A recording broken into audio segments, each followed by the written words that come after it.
Hey guys, welcome to my channel. I hope you're all doing very well. So, I just watched The Last of Us Season 2. Let's talk about it.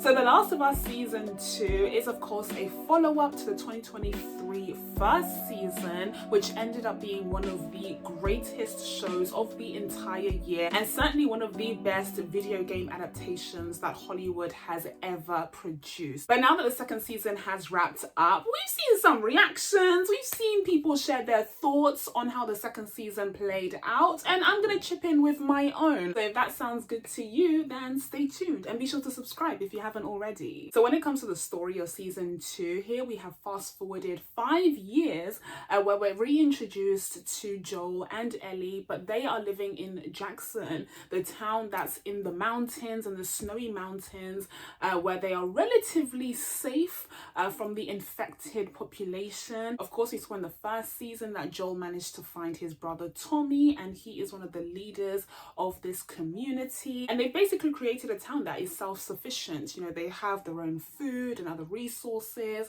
and they also have people who go on patrol to make sure that the area is well protected. Now, much like the first season, season 2 also plays around with some timelines and some non-linear storytelling so that we can get a better understanding of different snippets of Ellie and Joel and other characters' lives. But unlike in season 1, we don't really dip into as many independent stories that are separated from Ellie and Joel. Most of this season is focused on Ellie, for better or worse.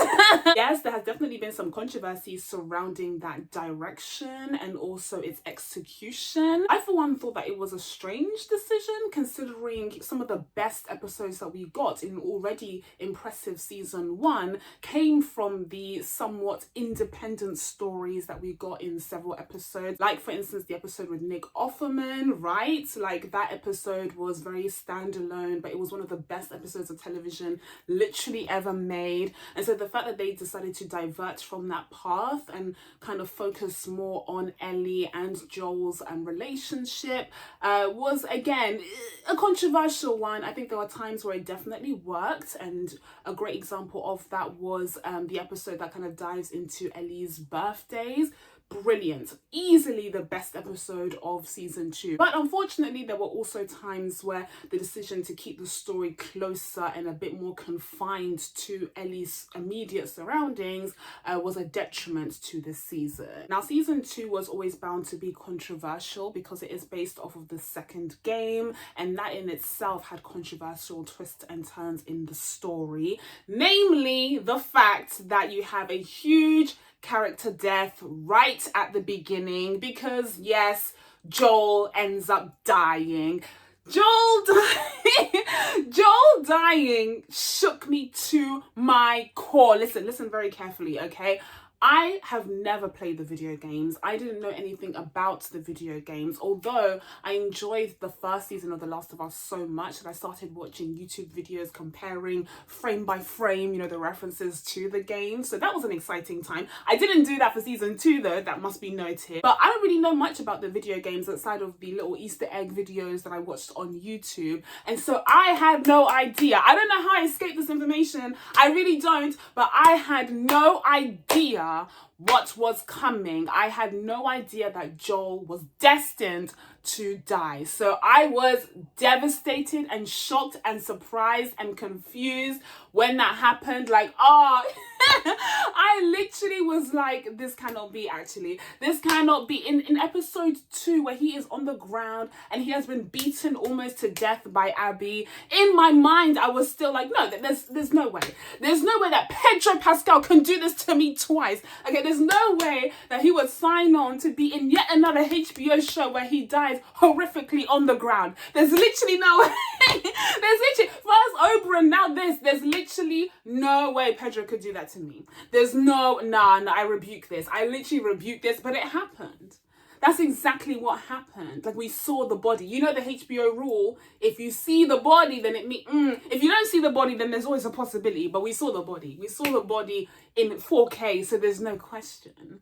And I was honestly shook. I I was honestly shocked and surprised by that development. It was so bold of them to have that event take place so early in the season. It was a risk, definitely, especially because the season already plays out in a non-linear fashion at times. So they could have just kept it linear. They could have just had us tagging along, you know, in each of the 5 years, and then perhaps giving us the death in like episode 4 or 5 maybe, before Ellie goes on a revenge rampage, right? Like they really just could have dragged it along a little bit more. But no, from episode 2 he's gone, and so the rest of the time we have Ellie as our sole protagonist. I mean, it's a really tough pill to swallow, and when it happened, I told everyone in the room, I said, I'm out.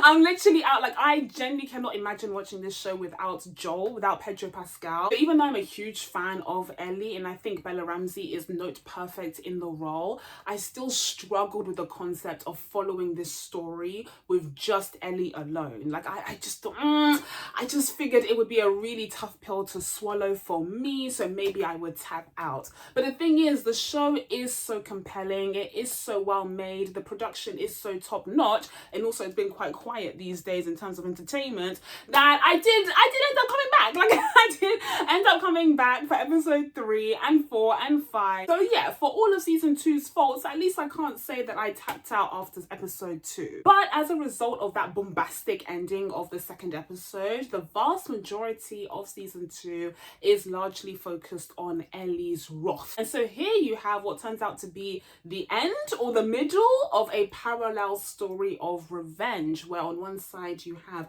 Abby, who's seeking revenge against Joel, who murdered her father, and a bunch of other doctors and healthcare workers who are seeking to create a cure using Ellie's blood. But then on the flip side, you of course have Ellie, who's now seeking revenge against Abby, who just murdered her father, Joel. So it's definitely a very interesting dynamic here on paper. But in terms of its execution, they chose to largely omit Abby from the second season in favor of focusing on her pretty much solely for the third season. And I think as a result of that, sometimes you kind of lose sight of, you know, what Ellie is really fighting for, you know, why she wants this revenge. When you see her go through these crazy scenarios and like risking her life and Dina's life, who ends up being pregnant, you know, all of the twists and turns that come with that, oftentimes I just found myself thinking, man, just go home.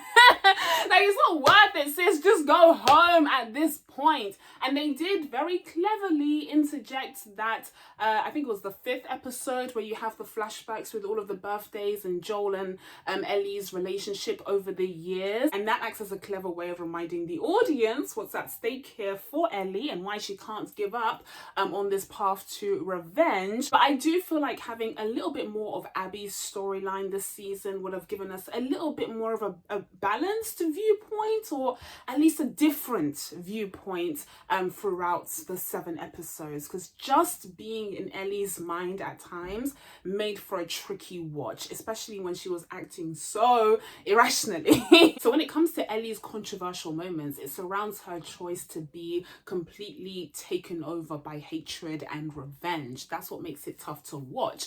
And there's a moment in the season finale where Jesse confronts her about this, and she lays it down right. I said, absolutely, Jesse. Oh, absolutely. He was completely correct. He said she was selfish. Yup.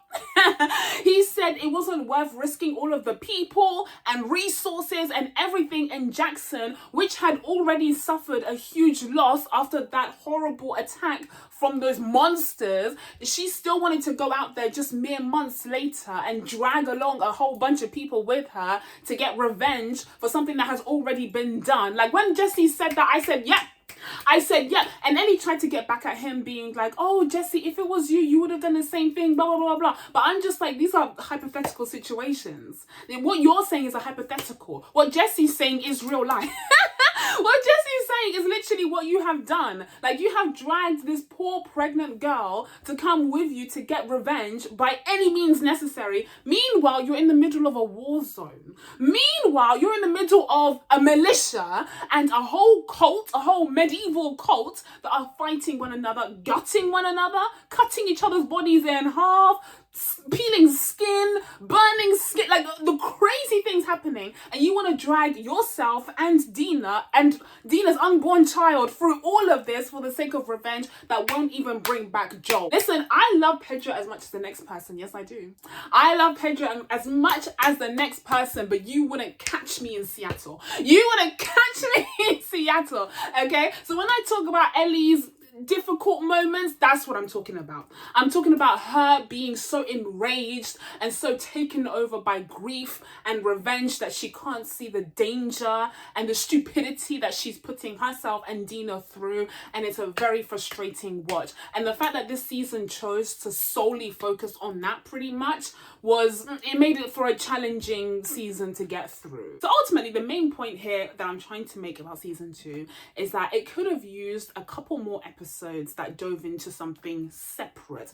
Perhaps we can take a deeper dive into what the hell is going on with Jeffrey Wright. Maybe we can figure out what's going on over there, because we barely even touched that. What we saw was disturbing. What we saw was problematic, but maybe we could have dove in deeper about, trying to figure out what's going on over there, just to give us, again, a little bit of a break from just Ellie making silly decisions, and also to give us a bit more context as to what the hell is going on in Seattle. Again, maybe they're planning on doing that in season 3, but I really just resent this idea of gatekeeping story for a future season when you could have given us some of the good stuff in season 2. Them kind of rationing some of the juicy parts of this storyline was really felt this season. I think that's unfortunate, because season 1 did not feel that way. Season 1 felt like they were giving their all.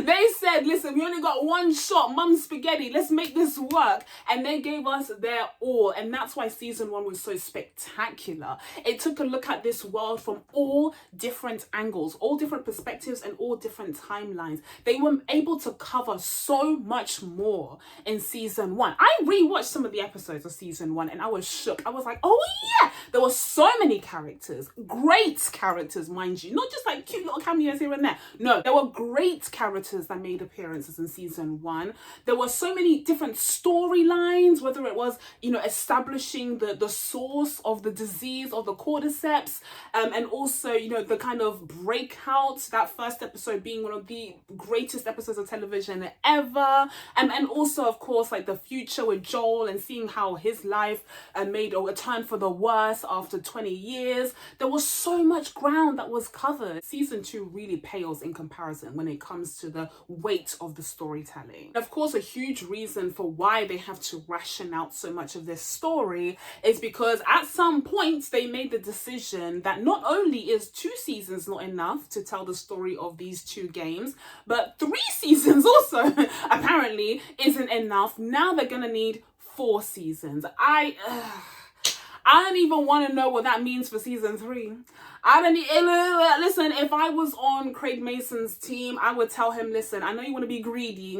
I know you want to drag this out for as long as possible, but I would find a way to try and tell the rest of this story in just season 3, honestly, because dragging this out for 4 seasons, especially when you've already done the first game, is it's going to be tricky. It's going to be tricky. If you don't have enough story, we're going to feel it. So either season 3 is going to be 5 episodes, which people won't be happy about anyways, or it's going to be some drawn out, long, pointless episodes that aren't going to please the audience and might even end up with, half the viewership by the end. So I really don't like this idea of having 4 seasons where there could have been 2 or 3 max. I don't know, Craig Mason, you're the boss, but I would rethink that if I were you, especially in light of the reception of season 2. Now, another thing that was notably missing from season 2 were the monsters. Or the ookie bookie scary monsters of the night.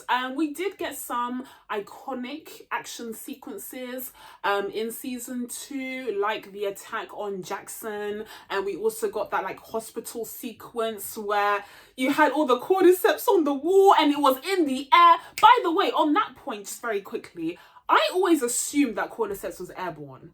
Like, am I the only one?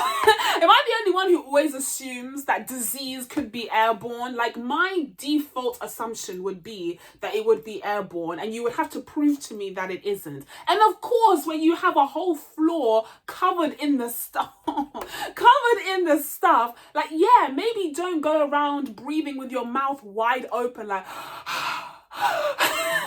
It stressed me the F out. And also Ellie, I know that she's immune. I know that's her little superpower, okay? And I'm currently watching Poker Face where Natasha Lyonne has a different superpower. So it's cute that they have these powers, right? But maybe don't test the efficacy of your superpower in this infected hospital floor. Maybe don't do that. Like, maybe we bring a mask, you know, maybe we just bring a cheeky little mask, you know. I know that they've been politicized, but I think on this occasion anyone would agree that a mask would be warranted. Like, my assumption would be that it is airborne, so I would not take any risks. And the fact that you have all these characters going around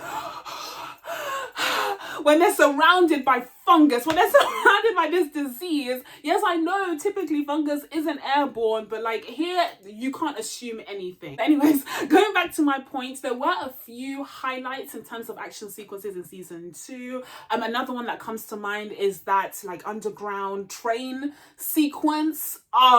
That was wild. But overall, there were definitely fewer, and we got fewer kind of variations of the cordyceps monsters. Again, I remember in season 1 where we had so many different levels to this disease. Remember the grandma that went all It chapter 2 when she started tweaking? Like, we didn't really get a lot of that variation in how the disease is presented in different people in season 2. It kind of became more of a generic zombie TV show in that sense. So that was a shame. It was a shame that they lost that attention to detail, because I'm telling you, if you go back, there were so many things explored. They even explored how animals reacted to the infected, right? Like the dog barking and freaking out. We didn't really get to see much reaction from the horse or anything like that, but I do feel like a lot of the detail has been lost in the world building. And also it was a shame that we didn't get as many action sequences, even though